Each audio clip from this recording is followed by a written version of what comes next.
The station called Axis Prime floated in the empty space between three dead stars.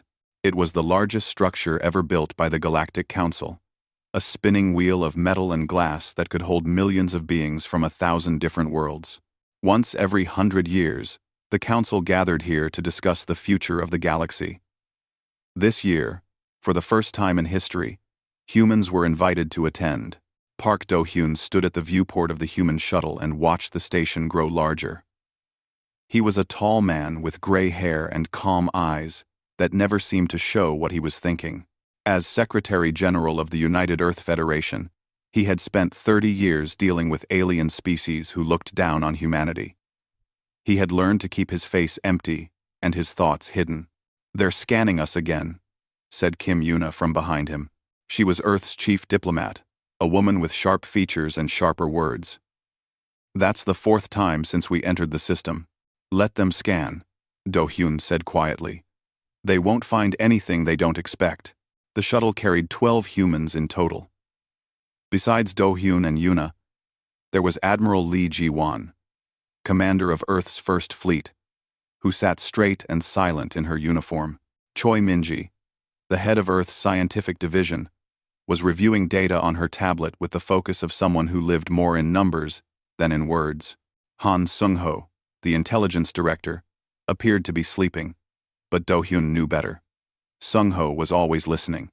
The shuttle docked with a gentle bump. When the doors opened, the smell hit them first. Every species had its own scent. And here on Axis Prime, thousands of different smells mixed together into something thick and strange. Humans had been in space for only 50 years.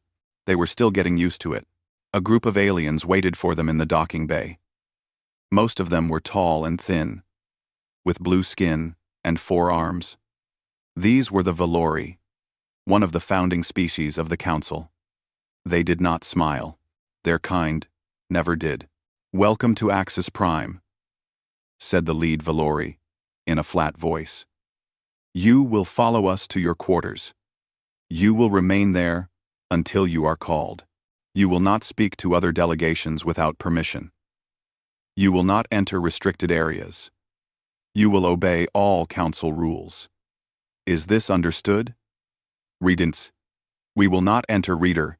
Yuna's jaw tightened, but Do-hyun put a hand on her arm. "Understood," he said calmly.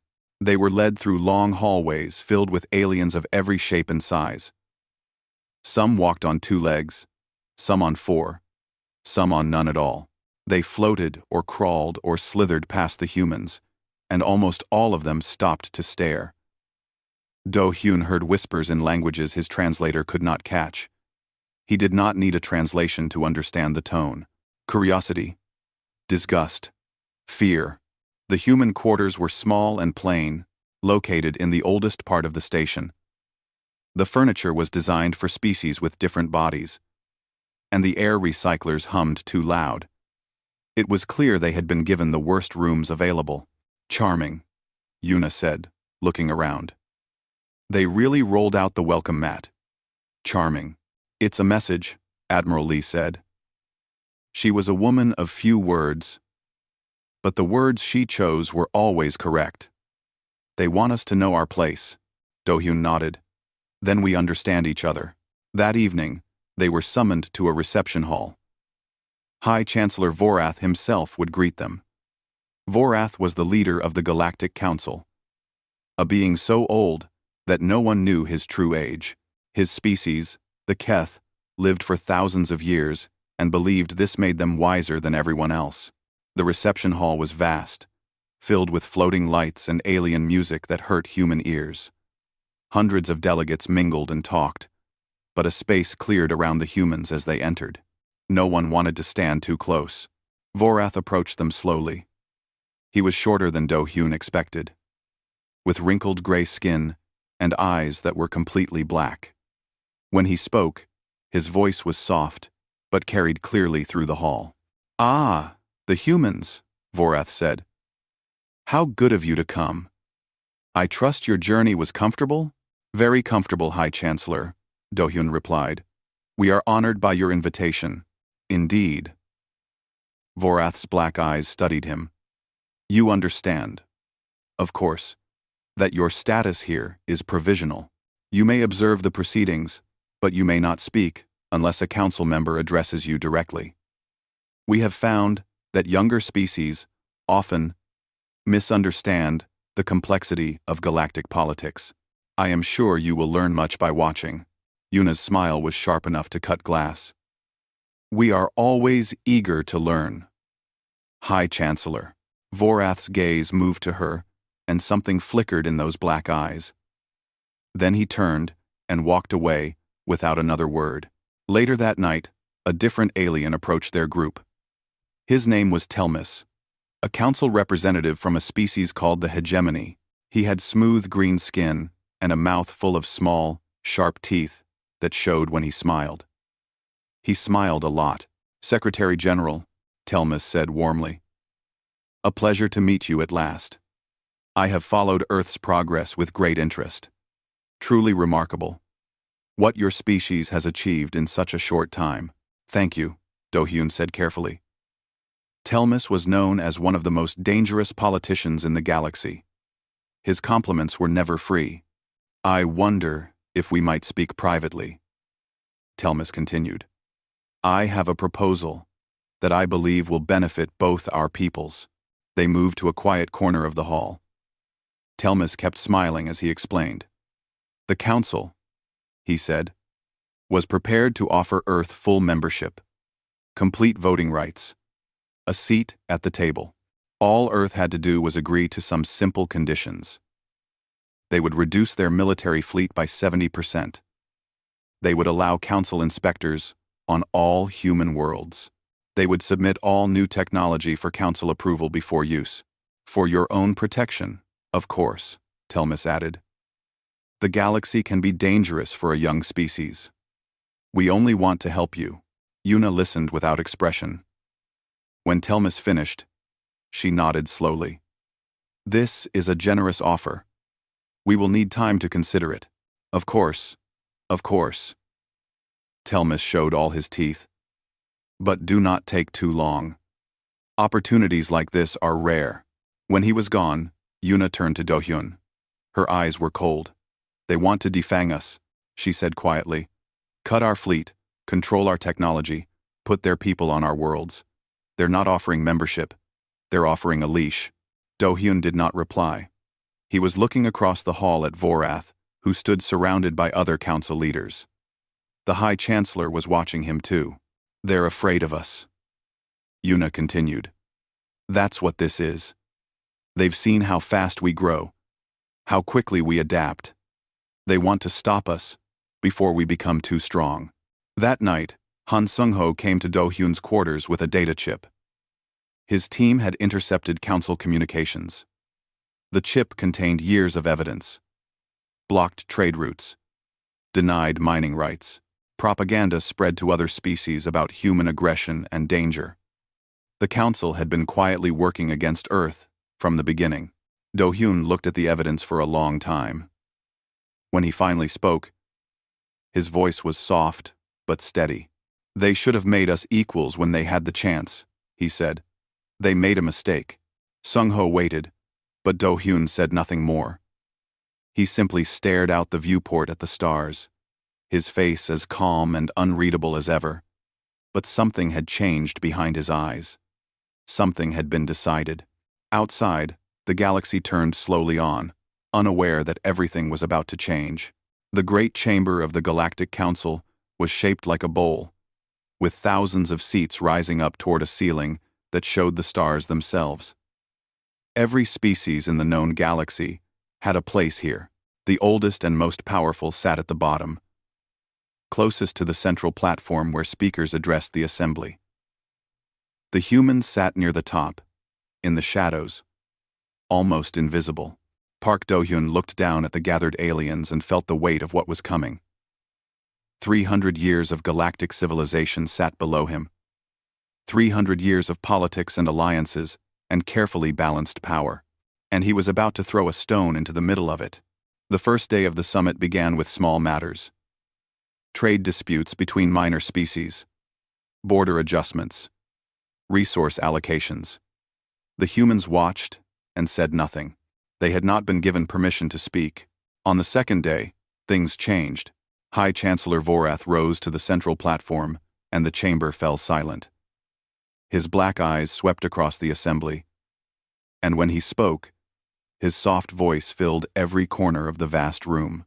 "We must now address a matter of great concern," Vorath said. "The matter of humanity." Do-hyun felt Yuna stiffen beside him. This was not on the official schedule. One by one, alien representatives rose to speak. They had complaints. Many complaints. A human trading ship had entered restricted space. Human colonists had settled on a world that was claimed by another species. Human population growth was exceeding projected limits. Human technology was advancing too quickly and might destabilize the galactic economy.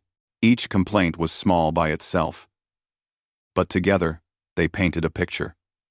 Humans were dangerous. Humans were reckless. Humans could not be trusted. Admiral Lee Ji-won leaned close to Do-hyun.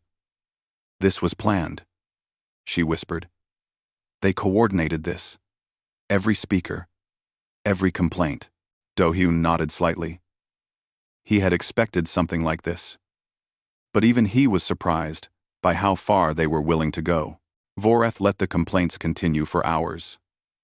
Then he raised one wrinkled hand, and silence fell again. "The Council has heard these concerns," Vorath said, "and we have prepared a resolution to address them. For the safety and stability of the galaxy, we propose the following. Earth will reduce its military fleet by 70%. All human colonies will submit to Council inspection. All human scientific research will require Council approval. A Council oversight committee will be established on Earth itself to ensure compliance." He paused, letting the words sink in. "This is not punishment," Vorath continued. "This is protection. Humanity is young. Humanity makes mistakes. We wish only to guide you toward a better path." The chamber murmured in agreement. Heads nodded. This was reasonable, they seemed to say. This was fair. Kim Yuna stood up. The murmuring stopped. Every eye in the chamber turned toward the human section. Vorath's black eyes narrowed. "The human delegation has not been given permission to speak," he said coldly. "Then I am taking it," Yuna replied. Her voice was clear and strong, and it carried down to every seat in the chamber. She did not wait for permission. She walked down the long stairs toward the central platform, and no one moved to stop her. Perhaps they were too shocked. Perhaps they wanted to hear what she would say. Yuna reached the platform and turned to face the assembly. She was small, compared to most of the aliens in the room. But she did not look small. She looked like someone who was done being patient.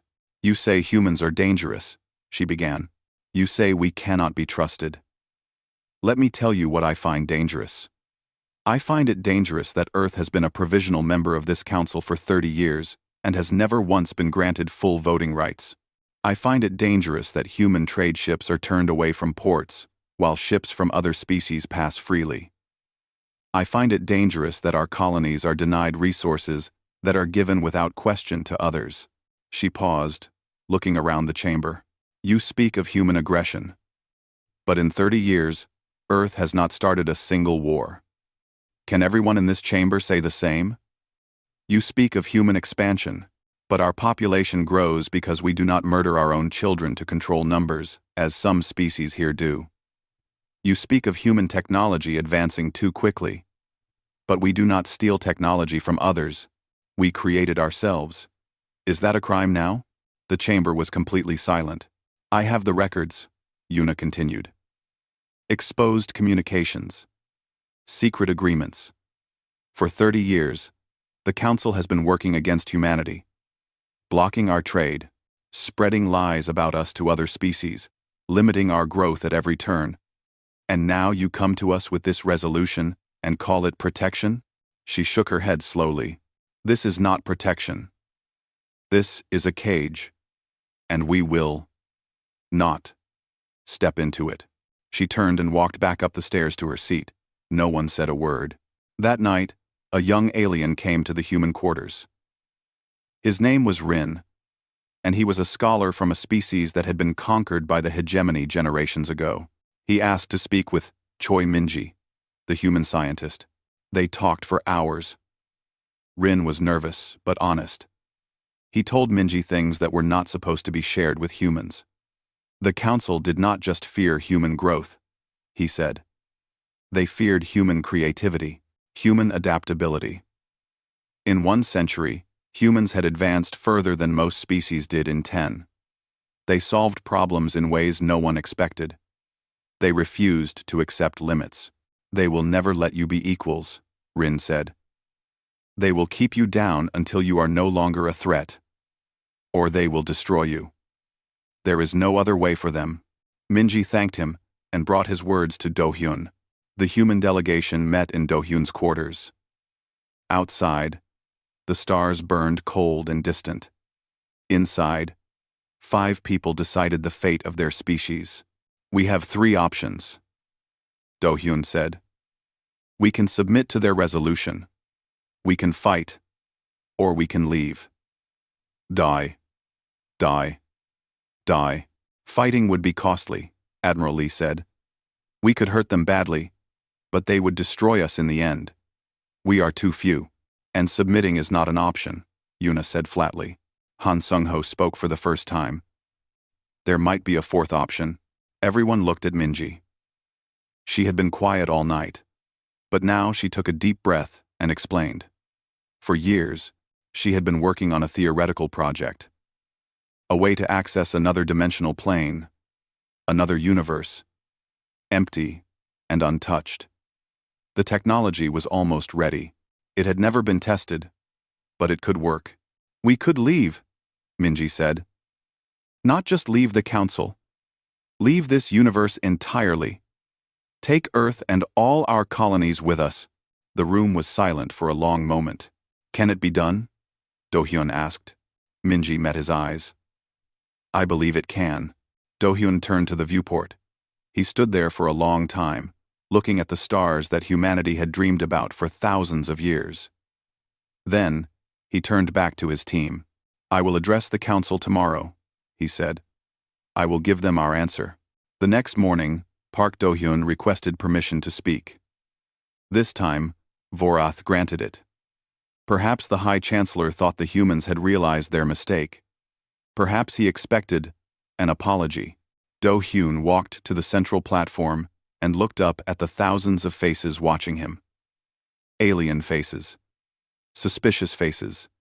Afraid faces. High Chancellor, Do-hyun said. Members of the Council, you have made your position very clear. You believe humanity is a threat that must be controlled.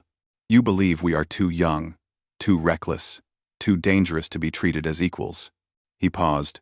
Earth accepts your decision, he said. A wave of relief passed through the chamber.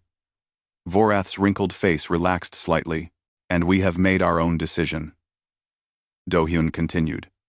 Effective immediately, Earth and all human colonies withdraw from the Galactic Council. Permanently. We will not accept your resolution. We will not accept your oversight. We will not remain where we are not wanted. The relief vanished. For a moment, there was only silence. Then, the chamber exploded. Aliens shouted and argued. Some demanded that Do-hyun be arrested. Others called for calm. Vorath struck his staff against the platform again and again, trying to restore order. But no one listened. In the chaos, Do-hyun turned and walked back to his delegation. Yuna was smiling. Admiral Lee nodded once, a soldier's approval. Minji looked terrified and excited at the same time. Sung-ho was already sending messages to Earth. Behind them, the Galactic Council tore itself apart trying to understand what had just happened. No species had ever left before. No species had ever dared. The news spread across the galaxy like fire through dry grass. Within hours, every world with a communication relay knew what had happened. The humans were leaving. Not just leaving the summit. Not just leaving the council.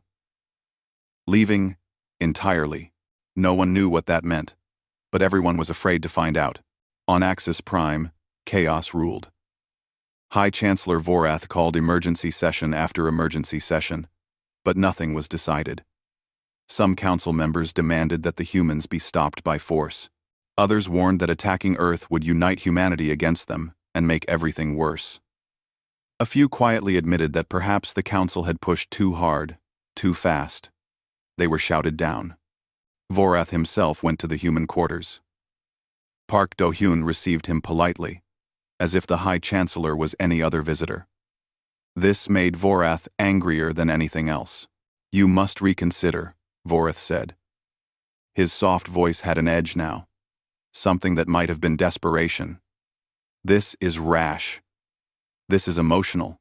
This is exactly the kind of behavior that proves humanity is not ready for galactic responsibility." Do-hyun listened calmly. "I understand your concern, High Chancellor," then returned to the council. "Accept reasonable oversight. In time, perhaps in a few centuries, your species will mature enough to be trusted with more freedom." "A few centuries," Do-hyun repeated. "Time means nothing to the galaxy," Vorath said. "Your impatience is a weakness." Do-hyun was quiet for a moment. Then he said, "When my species was young, we had a saying. We said that those who make peaceful change impossible make violent change inevitable. You had 30 years to treat us fairly. You chose not to. Now you ask for a few centuries more. The answer is no." Vorath stared at him with those ancient black eyes. "You will regret this." "Perhaps," Do-hyun said. "But it will be our regret to carry, not yours." Vorath left without another word. The economic collapse began within days. For 30 years, humans had worked throughout the galaxy. They built things. They fixed things. They created things that no one else could create. Human engineers kept space stations running. Human doctors treated diseases that alien medicine could not cure. Human traders connected markets across 1,000 worlds.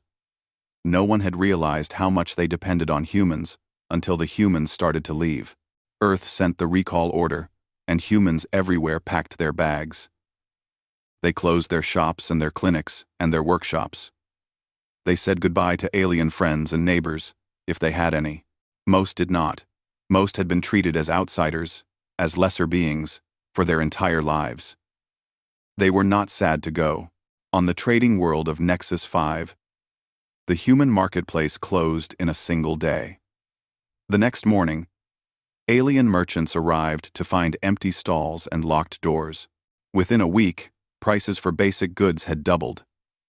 Within a month, there were shortages of things that had always been easy to find. On the manufacturing stations of the hegemony, human workers disappeared overnight. The aliens who replaced them did not know how to fix the machines the humans had built. Production fell by half, then by half again.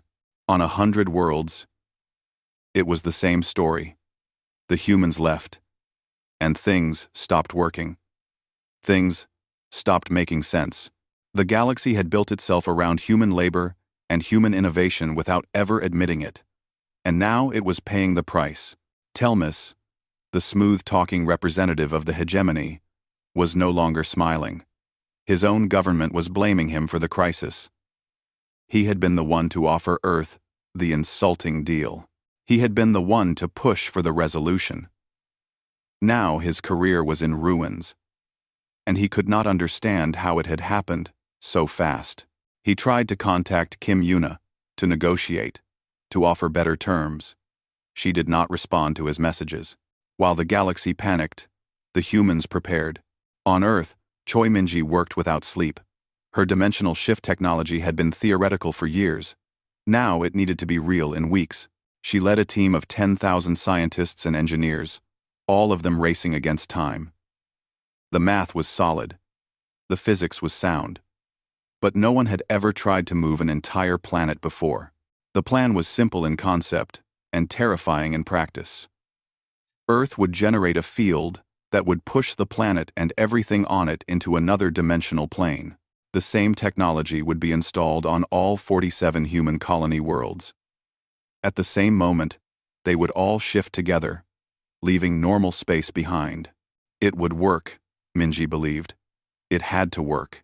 Admiral Li Jiwan kept Earth's fleet on high alert. The Council might try to stop them by force. She did not think they would succeed, but she prepared for the worst. Human ships were smaller than most alien warships, but they were faster and more advanced. The Council had never allowed humans to buy the best weapons, so humans had built their own. They were better. Li hoped she would not have to use them. She had fought enough battles in her life. She did not want her last act to be starting a war. Han Sung-ho, meanwhile, was cleaning house.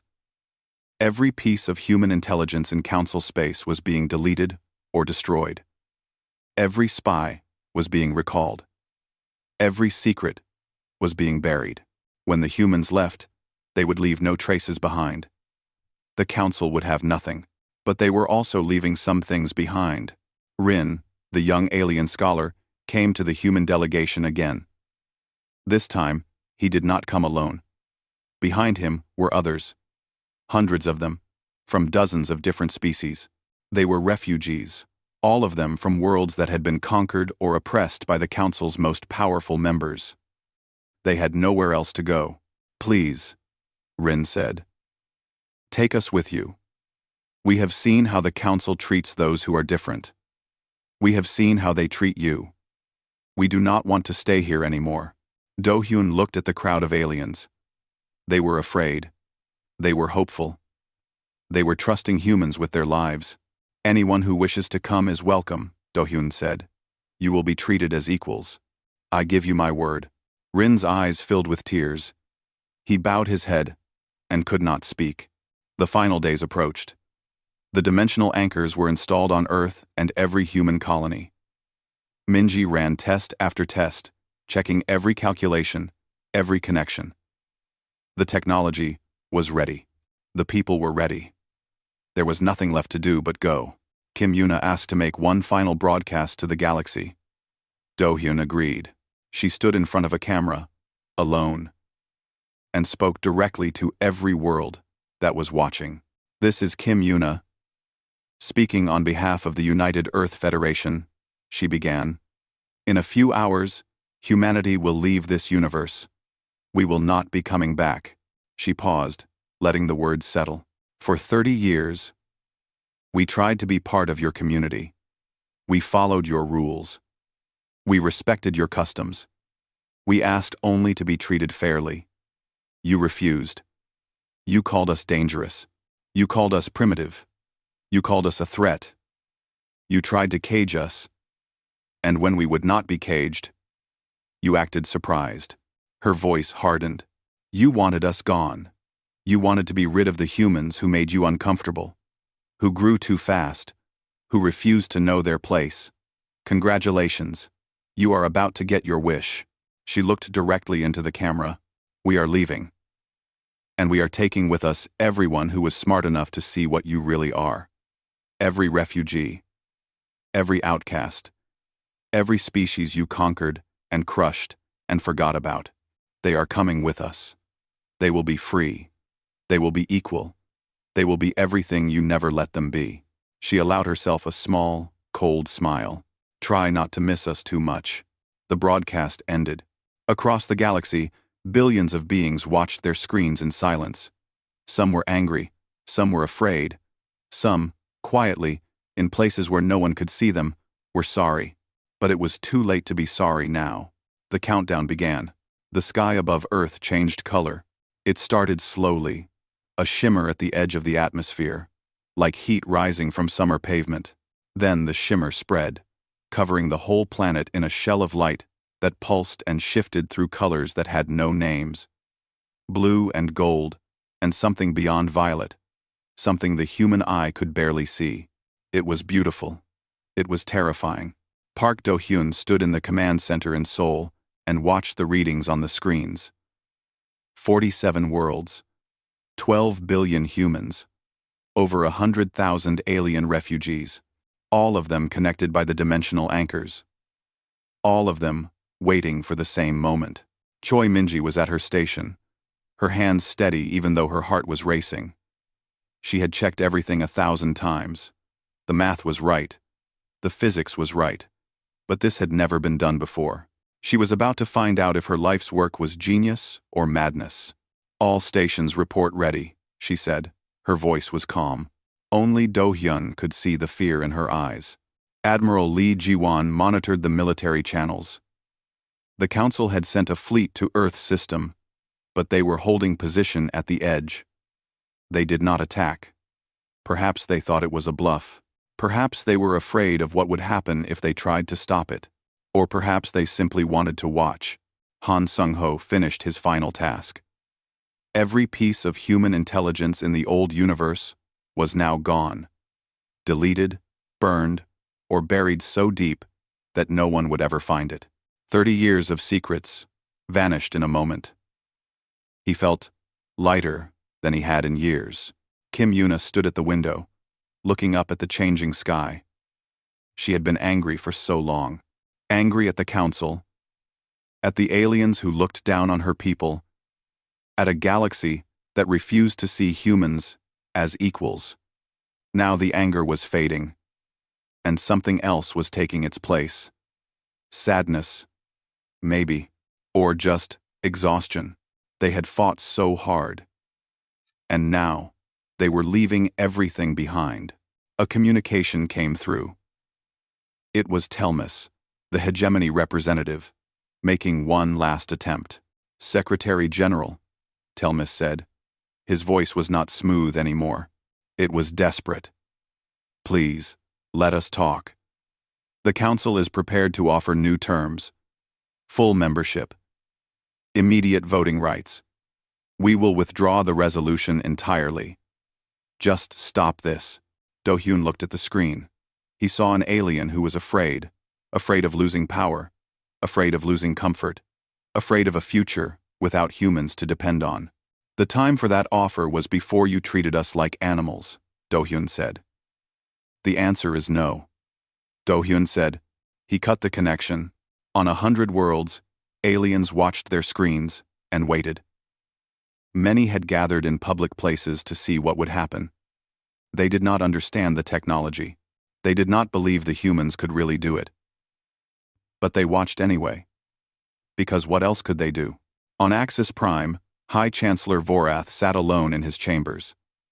He had ruled the Council for longer than most species had existed. He had seen empires rise and fall. He had always believed that he understood power, that he could control any situation with patience and careful planning. He had been wrong about the humans. He should have seen it. They were different from other young species. They did not accept their place. They did not wait for permission. They did not bow to those who were older and stronger. They just kept pushing, kept growing, kept refusing to be what everyone expected them to be. And now they were leaving. Vorath stared at the reports on his screen. Economic projections, supply chain analyses, population studies. All of them pointed to the same conclusion. Without humans, the galaxy was going to fall apart. Not today, not tomorrow, but soon. The systems that everyone depended on would start to fail, and there would be no one who knew how to fix them.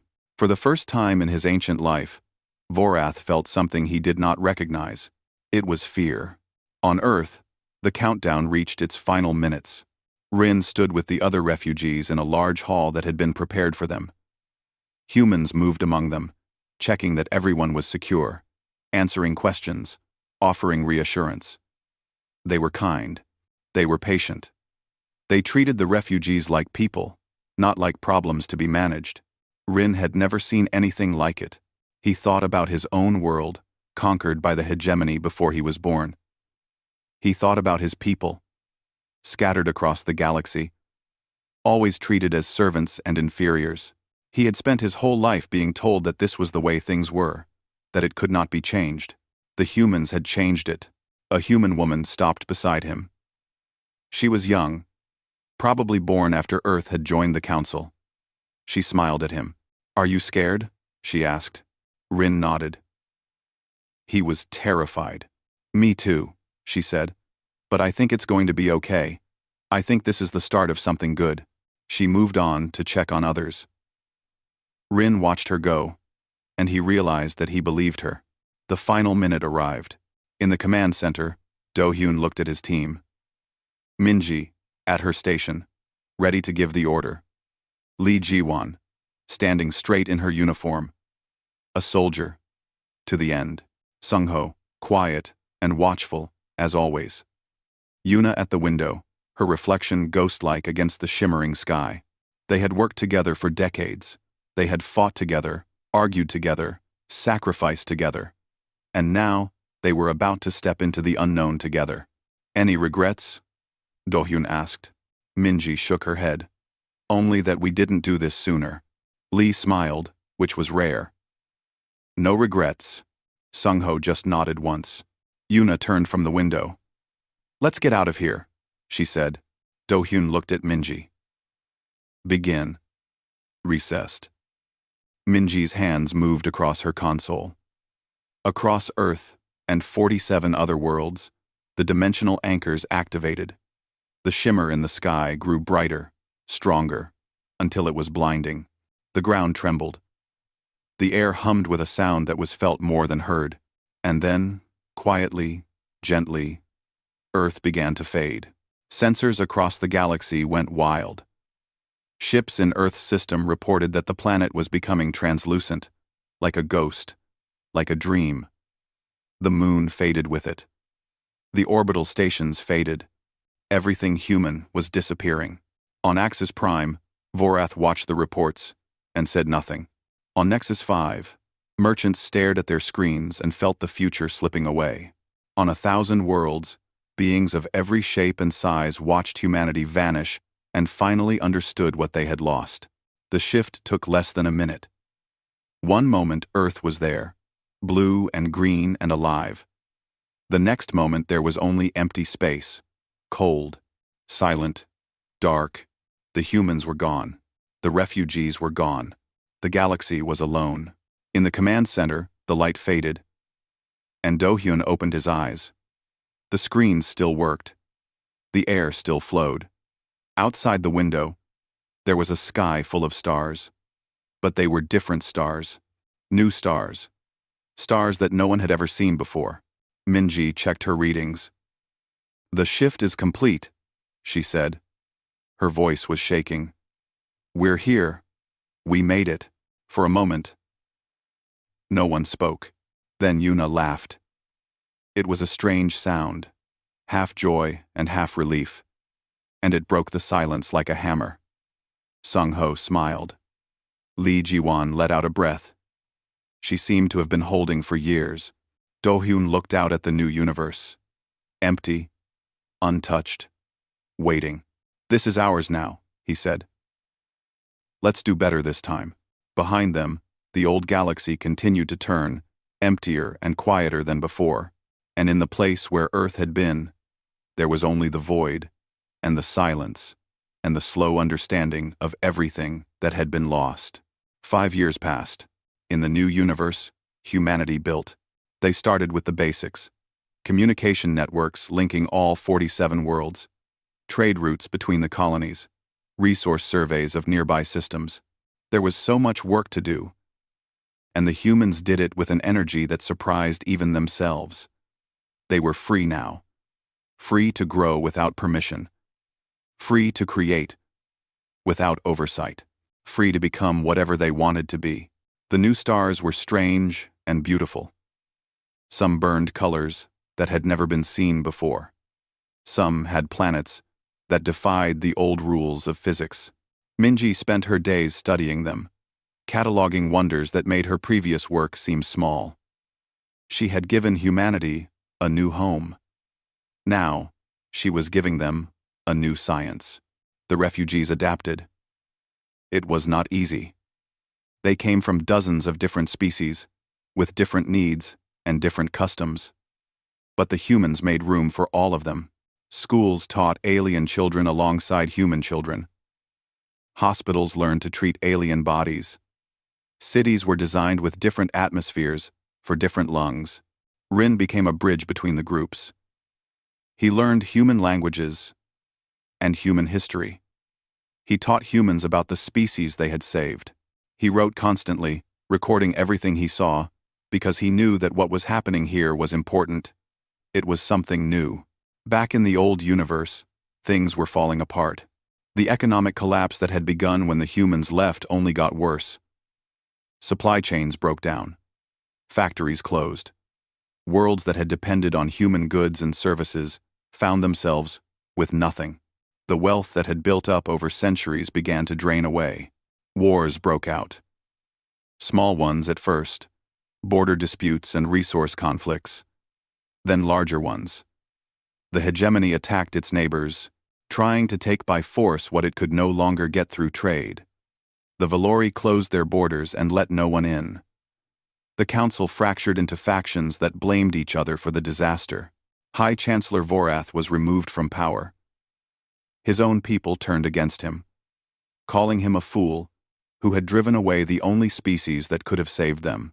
He disappeared into isolation, and no one cared enough to find out what happened to him. Telmus, the representative who had offered Earth the insulting deal, was also disgraced. His government collapsed, his allies abandoned him, and he spent his final days in a small room on a forgotten station, wondering how everything had gone so wrong. The council tried to hold itself together. New leaders made new plans. They would rebuild their own technology. They said. They would train their own workers. They would find other solutions. But the problems kept getting worse. Machines that humans had built broke down, and no one knew how to fix them. Diseases that human doctors had treated came back with no cure. Systems that had run smoothly for decades began to fail in ways that no one understood. And always, in the back of every mind, was the question that no one wanted to ask. What if the humans had been right? What if treating them as equals, as partners, as friends, would have been better than treating them as threats? What if this whole disaster could have been avoided? In the new universe, humanity did not forget where they came from. They remembered the old galaxy. They remembered the council. They remembered every insult and every injustice. But they did not let the memories make them bitter. We could become like them, Yuna said once, in a meeting of the new government. We could let the anger poison us. We could build our own empire and treat others the way we were treated. But what would be the point? We left to be free. If we become what we hated, we will never be free. The others agreed. They wrote it into their founding documents. Equality for all species. Dignity for all beings. No one would be treated as lesser because they were young, or weak, or different. The refugees wept when they heard the words. They had never lived under such laws before. Park Do-hyun grew older but did not slow down. He worked every day, solving problems, settling disputes, building the foundations of a new civilization. He was not a king or an emperor. He did not want to be. He was a builder, and there was so much left to build. Admiral Lee Ji-won trained a new generation of officers. She told them about the old universe, about the battles she had fought, about the enemies she had faced. But she also told them about the peace she hoped they would never have to break. Han Sung-ho ran the intelligence service, which was much smaller now. There were no enemies here, no spies from the council, no secrets to steal. He had less to do, and he found that he liked it. Choi Minji kept studying the new universe. She made discoveries that would have changed the old galaxy forever. Faster travel, cleaner energy, medical advances that added decades to human lives. She shared everything with the refugees, because knowledge was not a weapon here. It was a gift. And then, one day, a signal came. It was faint, coming from somewhere that should have been impossible to reach. Minji found it first. A pattern in the background noise that was too regular to be natural. She studied it for days before she understood what it was. A message from the old universe. She brought it to Do-hyun. He listened, his face unreadable as always. The message was from the council. What was left of the council? They were asking for help. The galaxy was dying, they said. Wars and famines and plagues were destroying everything. Billions had already died. Billions more would follow. They had tried everything. Nothing worked. They needed humans. They were begging. Do-hyun called a meeting. Everyone came. Minji and Lee and Sung-ho and Yuna, Rin, representing the refugees. Leaders from every human world. They listened to the message together. When it ended, no one spoke for a long time. "Well," Yuna said finally. "This is unexpected. Is it?" Lee asked. "We knew they couldn't survive without us. We just didn't know how bad it would get." The question is what we do about it," Sung-ho said. They debated for hours. Some said they should ignore the message. The council had made its choice. Let them live with it. Others said that helping would only teach the council that they could mistreat humans and still be rescued. Others worried about what would happen if they opened a door back to the old universe. Would old enemies come through? Would old conflicts return? Rin listened to all of it. When there was a pause, he spoke. "My people were conquered by the hegemony," he said. "My grandparents died in camps. My parents lived as servants. I grew up being told that I was less than nothing. And when I asked the council for help, they turned away." He looked around the room. "I should hate them," he said. "I should want them to suffer. But I have learned something. Living here with humans. I have learned that hate is heavy. It pulls you down. It makes you small. The humans could have hated the council. They had every right. But they chose to build something new instead. They chose to be better." He took a breath. "If we ignore the message, we become what they were. We become the kind of people who let others suffer because they are angry. Is that who we want to be?" The room was silent. Do-hyun stood. He walked to the window and looked out at the stars for a long moment. Then, he turned back to the others. "We answer," he said. "Not because they deserve it, but because that is who we are. That is who we have always been." He posed. "But this time, they come to us.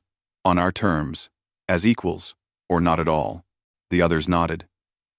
Even those who had argued against it nodded. It was the right choice. It was the human choice.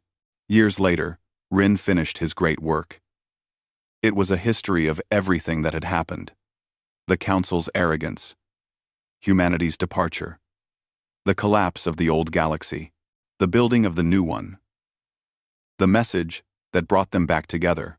He ended it with words that would be remembered forever. "In the end," he wrote, "humanity did not conquer the galaxy.